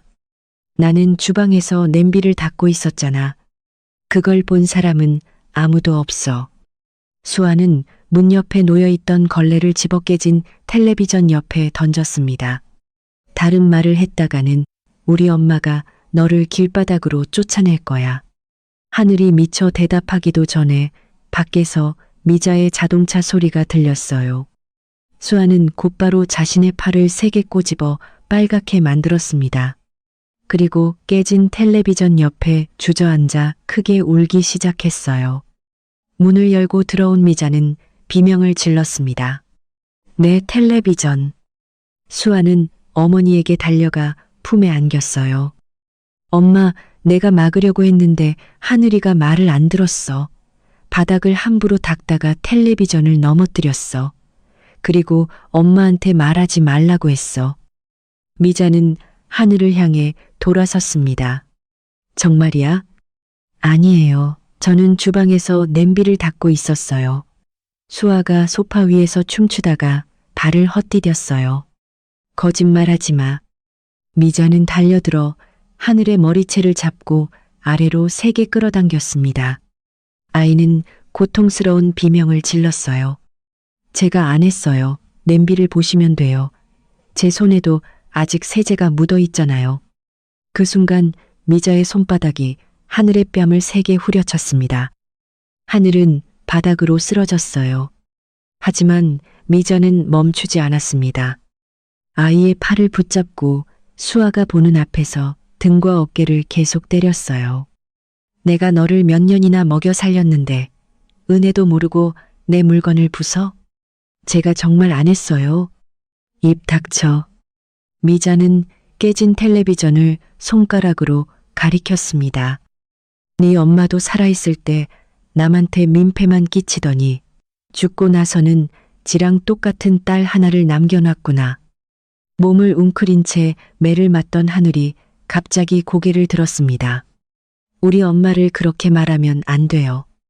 미자가 멈칫했어요. 하늘이 정면으로 자신을 바라본 것은 이번이 처음이었습니다. 아이는 눈물을 흘리며 말했어요. 우리 엄마는 남한테 피해 준 적 없어요. 가게를 고친 돈도, 차를 산 돈도, 이 텔레비전을 산 돈도 전부 엄마가 저한테 남긴 돈이잖아요. 미자의 얼굴이 분노로 일그러졌습니다. 네가 감히 나한테 돈을 따져? 미자는 하늘의 옷깃을 움켜쥐고 아이를 밖으로 끌고 나갔어요. 좋아. 내가 네 돈을 빼앗았다고 생각한다면 내 집에서 당장 나가. 미자가 하늘을 세게 밀었습니다. 아이는 차가운 문턱 아래로 쓰러졌어요.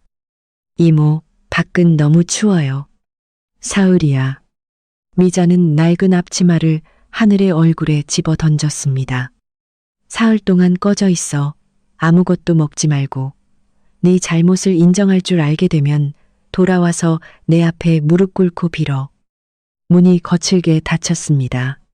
하늘은 얇은 교복만 입은 채 차가운 땅바닥에 앉아 있었어요. 돈도 없었습니다. 휴대전화도 없었어요. 먹을 것도 없었고 외투조차 챙기지 못했습니다.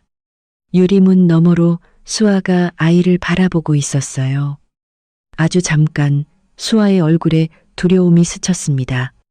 하지만 하늘이 고개를 들어 자신을 바라보자 곧바로 커튼을 닫아버렸어요. 날이 점점 어두워졌습니다. 하늘은 두 무릎을 끌어안은 채 어디로 가야 할지 알지 못했어요. 선생님의 집은 너무 멀었습니다. 이웃에게 가면 이모에게 연락할 게 분명했어요. 그리고 어머니는 이제 세상에 없었습니다.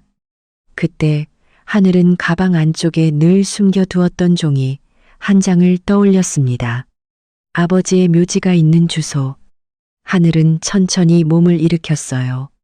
그리고 묘지를 향해 걷기 시작했습니다.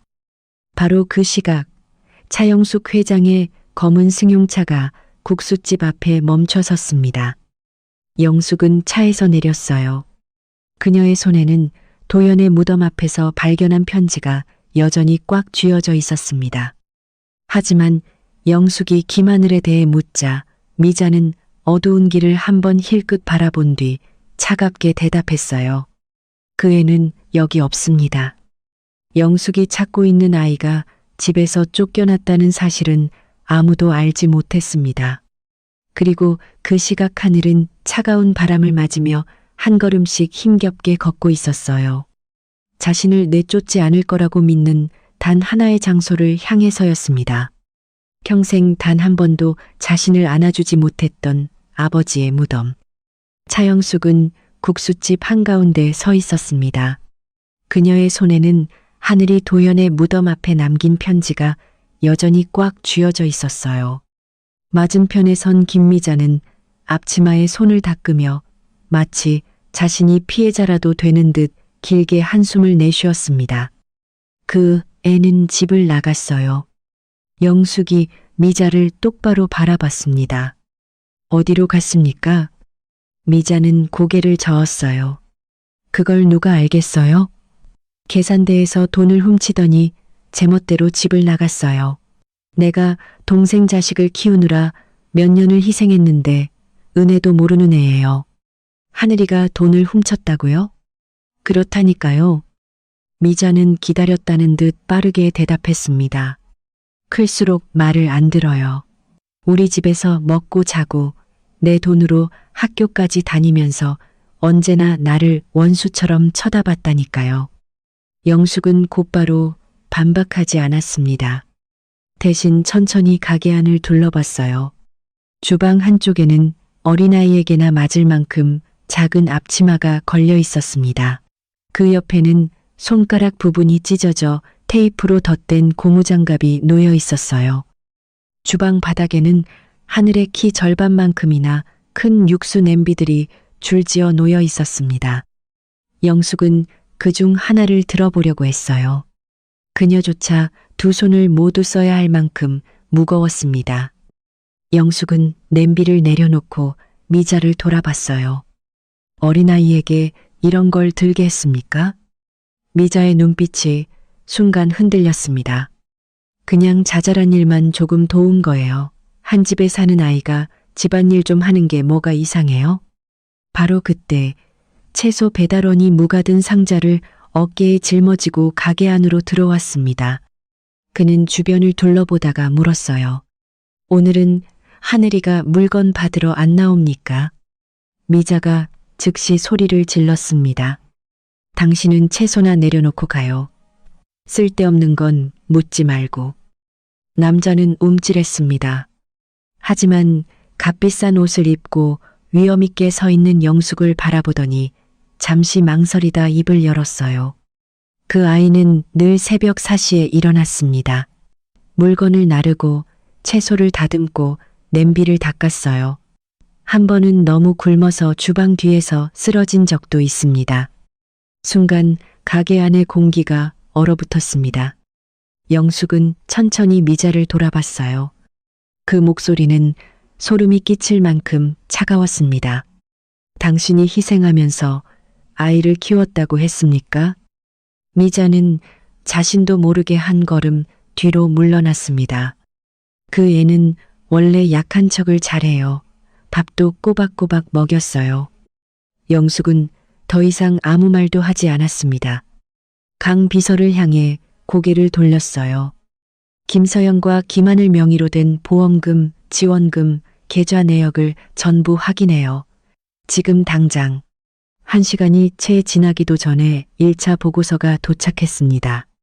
서연이 세상을 떠난 뒤 지급된 보험금은 미자가 관리하는 계좌로 들어갔어요. 그 돈은 국수집을 수리하고 배달 차량을 사고 가전제품을 구입하는 데 쓰였습니다. 박수아의 학비와 옷값으로도 빠져나갔어요.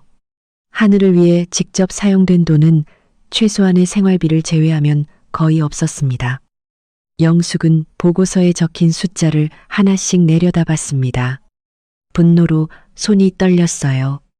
그녀는 한때 서연과 아이를 도연에게서 떼어놓는 것이 한성을 지키는 일이라고 생각했습니다.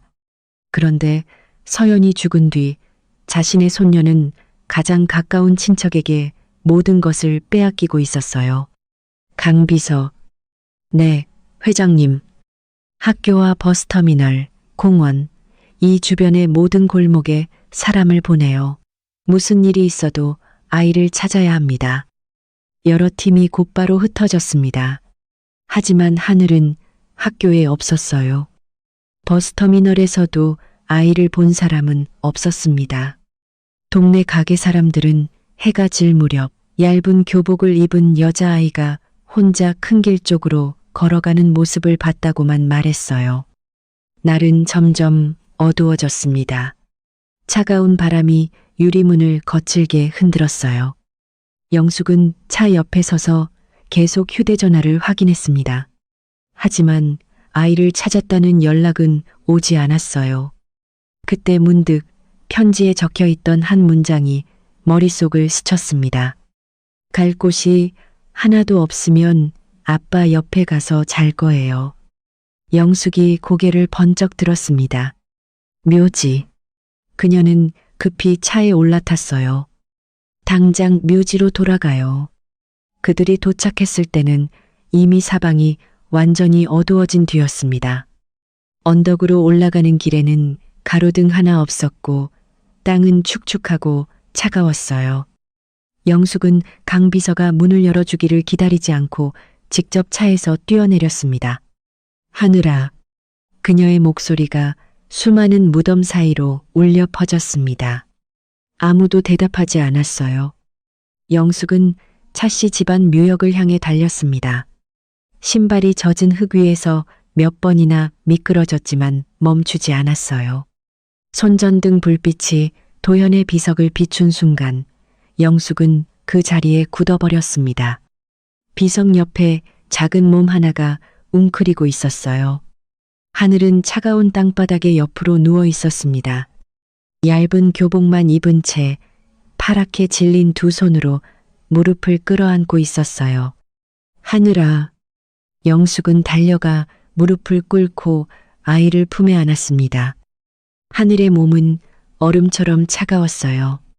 작은 얼굴 한쪽은 붉게 부어 있었습니다. 옷깃 아래와 팔에는 오래된 멍과 새로 생긴 멍이 겹겹이 남아 있었어요. 영숙은 떨리는 손으로 아이의 소매를 걷어 올렸습니다. 손전등 불빛 아래로 화상 자국과 긁힌 상처, 심하게 갈라진 피부가 드러났어요. 세상에. 영숙은 끝내 울음을 터뜨렸습니다. 하늘이 아주 조금 몸을 움직였어요. 입술은 보랏빛으로 변해 있었지만 아이는 의식도 없는 채 희미하게 노래를 흥얼거렸습니다. 잘 자라, 엄마의 작은 별아. 그러다 꿈속에서 울듯 흐느꼈어요. 아빠, 나 텔레비전 안 깨뜨렸어. 영숙은 아이를 더욱 세게 끌어안았습니다. 하늘아, 눈을 떠보렴. 아빠도 나를 쫓아내지 마. 그 한마디가 영숙의 가슴을 갈기갈기 찢어 놓았습니다. 그녀는 아들의 이름이 새겨진 비석을 바라봤어요. 눈물이 끊임없이 흘러내렸습니다. 도연아, 엄마가 미안하다. 영숙은 아이를 가슴에 꼭 품었습니다. 엄마가 너를 지켜주지 못했어. 그런데 이제는 네 딸까지 네 옆에서 죽을 뻔했구나. 강 비서가 숨을 몰아쉬며 달려왔습니다. 회장님, 구급차가 올라오고 있습니다. 기다리지 않겠어요. 영숙은 직접 하늘을 안고 일어났습니다. 지금 당장 병원으로 갑시다. 응급실에서 의사는 오랫동안 아이의 상태를 검사했습니다. 한참 뒤 밖으로 나온 의사의 표정은 무척 심각했어요. 아이는 심한 영양실조와 빈혈, 탈수 증상을 보이고 있습니다. 극도로 쇠약한 상태예요. 그리고 몸 곳곳에 장기간 폭행을 당한 것으로 보이는 흔적이 있습니다. 영숙은 두 눈을 감았습니다. 의사가 말을 이었어요. 조금만 더 늦게 발견했더라면 매우 위험한 상황이 됐을 겁니다. 영숙은 유리창 너머를 바라봤습니다. 넓은 병상 한가운데 하늘의 작은 몸이 파묻혀 있었어요. 가느다란 팔에는 수액 바늘이 꽂혀 있었습니다. 영숙은 유리창 위에 손바닥을 올렸어요. 목소리가 거칠게 갈라졌습니다. 아무도 저 아이를 다시 국수집으로 데려가지 못하게 하세요. 고통으로 젖어 있던 그녀의 눈빛이 서서히 얼음처럼 차가워졌습니다. 하늘이를 이렇게 만든 자들은 반드시 대가를 치르게 될 겁니다. 김하늘이 정신을 차렸을 때 가장 먼저 눈에 들어온 것은 새하얀 병실 천장이었습니다. 작은 팔에는 수액 바늘이 꽂혀 있었어요. 온몸은 지식여진 것처럼 쑤시고 아팠습니다. 아이는 몇 번 눈을 깜빡이더니 갑자기 몸을 일으켰어요. 저 집에 가야 해요.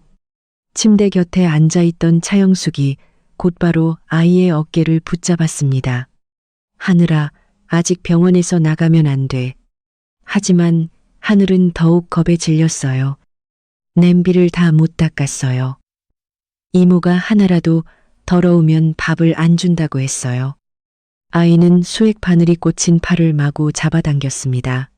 손목에서 피가 배어 나오기 시작했어요. 가서 잘못했다고 빌어야 해요. 안 그러면 이모가 사흘 동안 아무것도 안 먹일 거예요. 영숙은 아무 말도 할 수 없었습니다. 묘지에서 탈진에 쓰러졌다가 겨우 깨어난 아이가 어머니를 찾는 것도 자신이 어디에 있는지 묻는 것도 아니었어요. 오직 일을 끝내지 못했다는 사실만 두려워하고 있었습니다. 영숙은 아이를 품에 안았습니다. 이제 돌아가지 않아도 돼. 하늘의 몸이 즉시 굳어졌어요. 이모한테 제가 말한 거 아니라고 해주세요. 저는 아무 말도 안 했어요.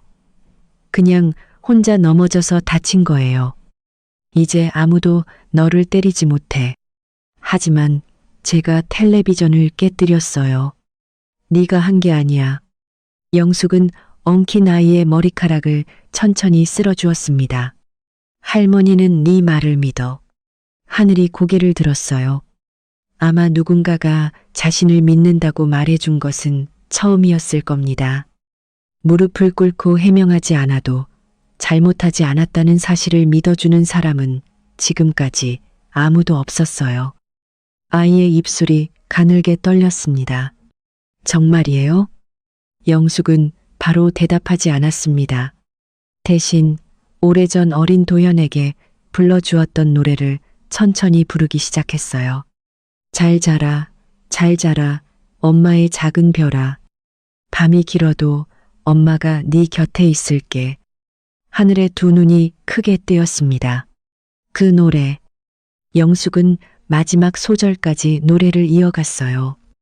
아이는 한참 동안 그녀의 얼굴을 바라보다가 조심스럽게 물었습니다. 할머니가 우리 아빠한테 이 노래를 가르쳐 준 사람이에요? 그래. 엄마가 그랬어요. 아빠가 어렸을 때 친할머니가 이 노래를 불러주셨대요. 영숙은 두 손을 꽉 움켜쥐었습니다. 하늘은 친할머니라는 말을 무척 조심스럽게 꺼냈어요. 마치 자신과는 아무 관계도 없는 아주 먼 사람을 부르는 것 같았습니다. 영숙은 눈물을 애써 참으며 말했어요. 내가 차도현의 엄마란다. 하늘은 놀람과 두려움이 뒤섞인 눈으로 그녀를 바라봤습니다. 그러면 할머니는 저를 미워하세요? 그 질문에 영숙은 숨이 막혔어요. 제가 서연 엄마의 딸이라서요? 영숙은 고개를 숙였습니다. 미움을 받아야 할 사람은 할머니야. 그녀는 하늘을 끌어안았습니다. 목소리가 떨렸어요. 너는 아무 잘못도 없단다. 아동보호기관의 감독 아래 유전자 검사에 필요한 시료가 채취되었습니다. 이틀 뒤 강 비서가 검사 결과지를 들고 병실로 들어왔어요. 종이 위에는 몇 줄밖에 적혀 있지 않았습니다. 하지만 영숙은 같은 문장을 몇 번이고 다시 읽었어요. 검사 결과 김하늘은 차도현의 친딸임이 사실상 확실한 혈연 관계로 확인되었습니다. 하늘은 영숙의 하나뿐인 친손녀였습니다. 결과지가 영숙의 손 안에서 떨렸어요. 그녀는 침대에서 잠들어 있는 하늘을 바라봤습니다.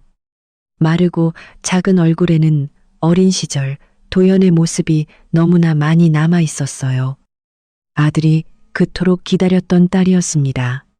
그 아이가 9년 가까운 세월 동안 굶주림과 매질 속에서 살아왔어요. 영숙에게는 수천 명을 지킬 수 있는 권력이 있었습니다. 하지만 정작 자신의 핏줄 하나를 지키지 못했어요. 그날 밤 영숙은 홀로 저택으로 돌아갔습니다. 그녀는 유전자 검사 결과지를 도연의 영정사진 앞에 내려놓았어요. 그리고 천천히 무릎을 꿇었습니다. 도연아, 엄마가 네 딸을 찾았다. 사진 속 도연은 살아있을 때처럼 미소 짓고 있었습니다. 영숙은 이마가 바닥에 닿을 만큼 깊이 고개를 숙였어요. 내 가족을 망가뜨린 사람은 엄마야. 그녀는 울음을 터뜨렸습니다. 엄마가 너와 서연이를 갈라놓았어. 네가 딸의 얼굴도 한 번 보지 못하고 죽게 만들었다.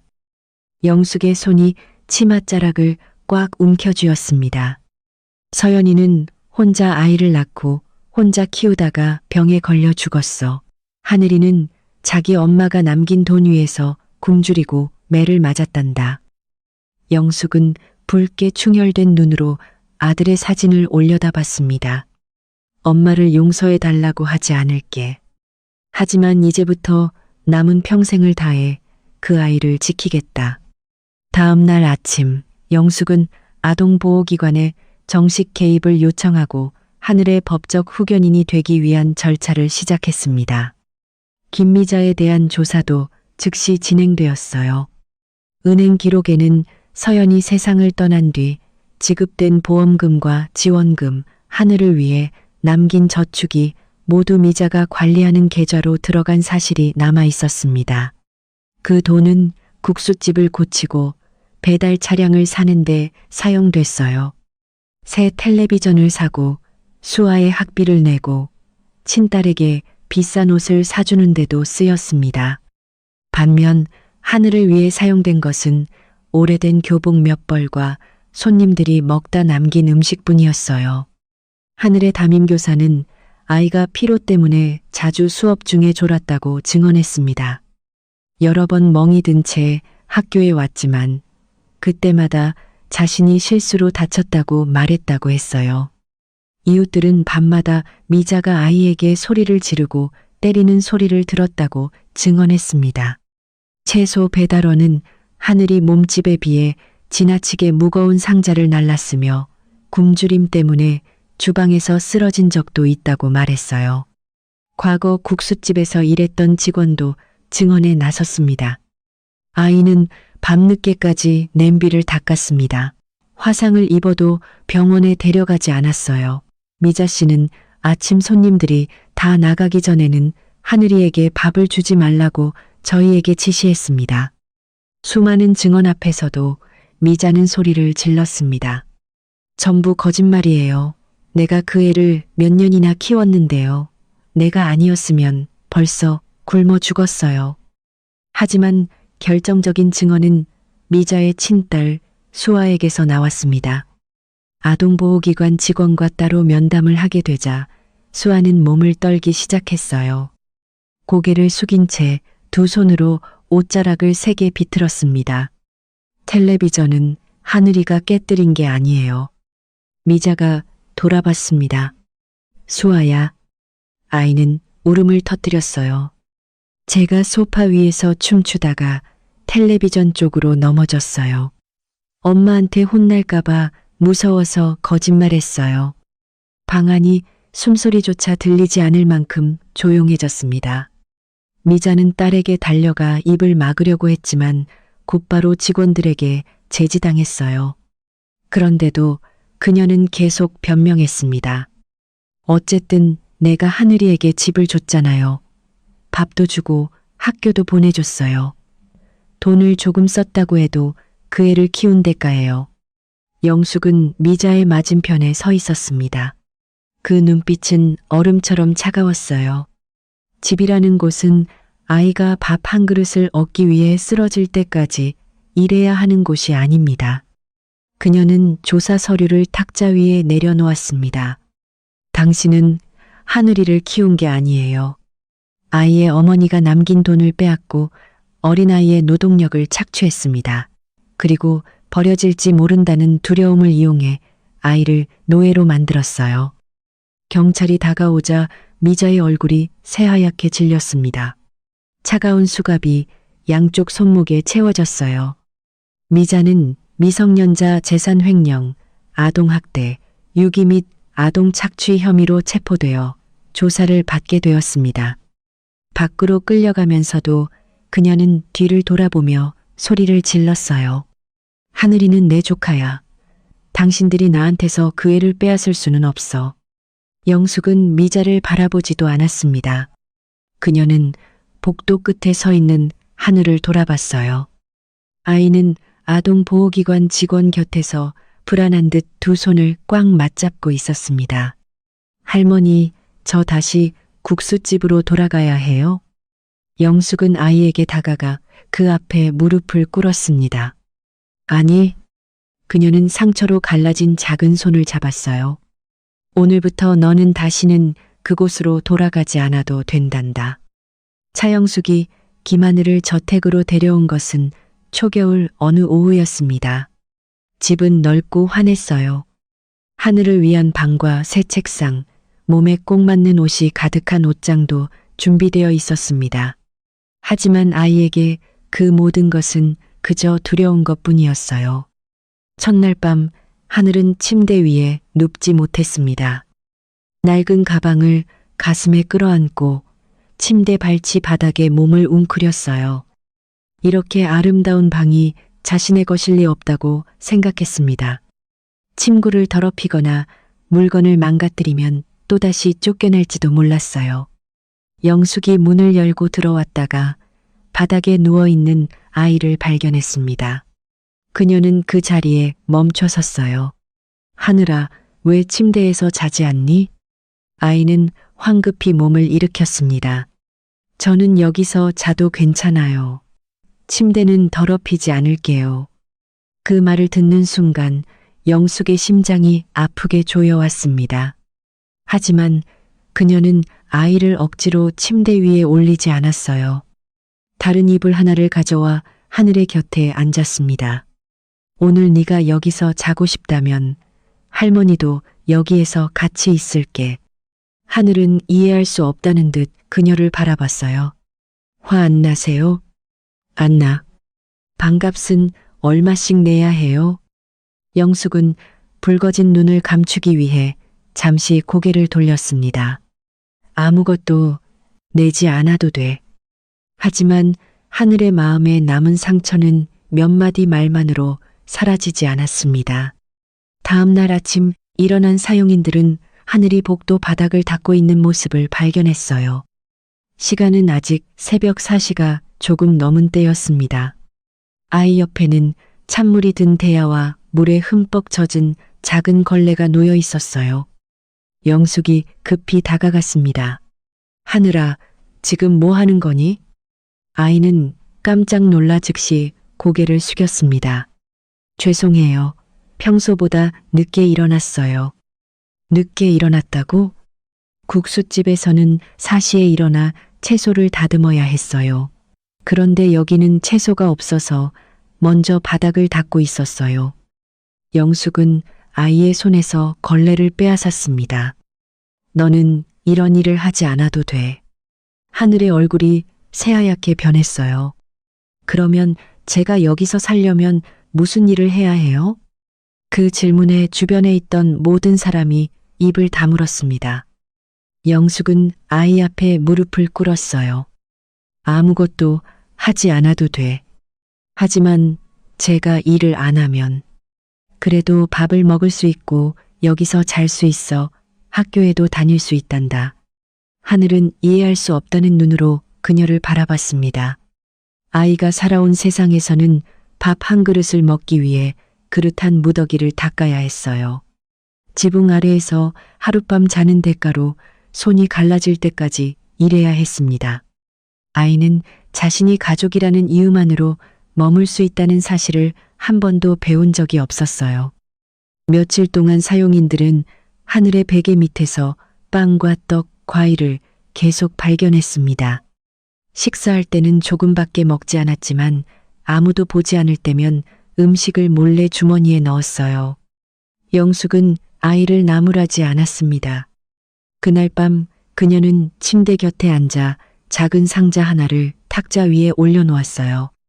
할머니가 여기에 간식을 넣어둘게. 배가 고프면 언제든 꺼내 먹어. 하늘은 베개를 끌어안고 작은 목소리로 물었습니다. 저녁을 먹었어도요? 방금 밥을 다 먹었어도 괜찮아. 허락을 받지 않아도 돼요? 그래, 허락받을 필요 없어. 내일도 먹을 게 남아 있어요? 영숙은 고개를 끄덕였습니다. 내일도 있어. 모레도 있을 거야. 이제 아무도 너를 굶기지 못해. 하늘은 아무 말도 하지 않았습니다. 하지만 그날 밤 처음으로 아이의 베개 밑에는 숨겨둔 음식이 하나도 없었어요. 어느 오후 영숙이 거실에서 일을 보고 있을 때 하늘이 우유를 들고 다가왔습니다. 아이는 실수로 카페 끝에 발이 걸렸어요. 유리잔이 바닥에 떨어져 산산이 깨졌습니다. 유리가 부딪히는 소리가 들리는 순간 하늘의 얼굴이 새하얗게 질렸어요. 아이는 즉시 바닥에 무릎을 꿇고 두 손으로 머리를 감쌌습니다. 죄송해요. 제가 갚을게요. 사흘 동안 밥 안 먹을게요. 제발 저를 쫓아내지 마세요. 영숙은 그 자리에 얼어붙었습니다. 그녀는 급히 유리 조각을 아이에게서 멀리 치운 뒤 하늘을 끌어안았어요. 하늘아, 할머니를 봐. 아이는 여전히 온몸을 심하게 떨고 있었습니다. 그냥 유리잔 하나일 뿐이야. 하지만 제가 깨뜨렸어요. 물건은 깨지면 다시 살 수 있어. 영숙은 아이의 뺨에 흐르는 눈물을 닦아주었습니다. 네가 다치는 것이 훨씬 더 무서운 일이야. 하늘이 천천히 고개를 들었어요. 영숙은 한마디씩 분명하게 말했습니다. 네가 유리잔 하나를 깨뜨려도 텔레비전을 깨뜨려도 이 집안의 물건을 전부 망가뜨려도 너는 절대 쫓겨나지 않아. 정말이에요? 정말이야. 제가 잘못해도요? 잘못해도 괜찮아. 영숙은 쓸쓸한 미소를 지었습니다. 어른도 실수한단다. 할머니는 다시는 되돌릴 수 없을 만큼 큰 잘못을 저지른 적이 있어. 그날부터 영숙은 하늘에게 자신을 할머니라고 부르라고 강요하지 않았습니다. 그저 아이의 곁에서 묵묵히 기다렸어요. 매일 아침 영숙은 직접 하늘의 머리를 빗겨 주었습니다. 처음에는 손이 무척 서툴렀어요. 어느 날은 양쪽 머리 높이가 달라 하늘이 웃음을 터뜨리기도 했습니다. 영숙이 이 집에서 손녀의 웃음소리를 들은 것은 그때가 처음이었어요. 저녁에는 하늘과 마주 앉아 함께 밥을 먹었습니다. 아이가 식사를 끝내기 전에는 누구도 음식을 치우지 못하게 했어요. 학교가 끝나는 시간이 되면 아무리 바빠도 직접 데리러 가려고 했습니다. 하늘은 늘 교문 뒤에 몸을 숨긴 채 다른 아이들이 부모의 품으로 달려가는 모습을 바라봤어요. 영숙의 차가 나타나도 아이는 감히 달려가지 못했습니다. 그럴 때마다 영숙은 직접 차에서 내렸어요. 아이 앞까지 걸어가 늘 같은 말을 했습니다. 할머니가 너를 데리러 왔어. 매일 똑같은 그 한마디. 시간이 흐르자 하늘은 자신을 위해 정말 돌아오는 사람이 있다는 사실을 조금씩 믿기 시작했습니다. 어느 날 밤 아이는 악몽을 꿨어요. 눈이 쏟아지는 날 국수집 밖에 갇혀 있는 꿈이었습니다.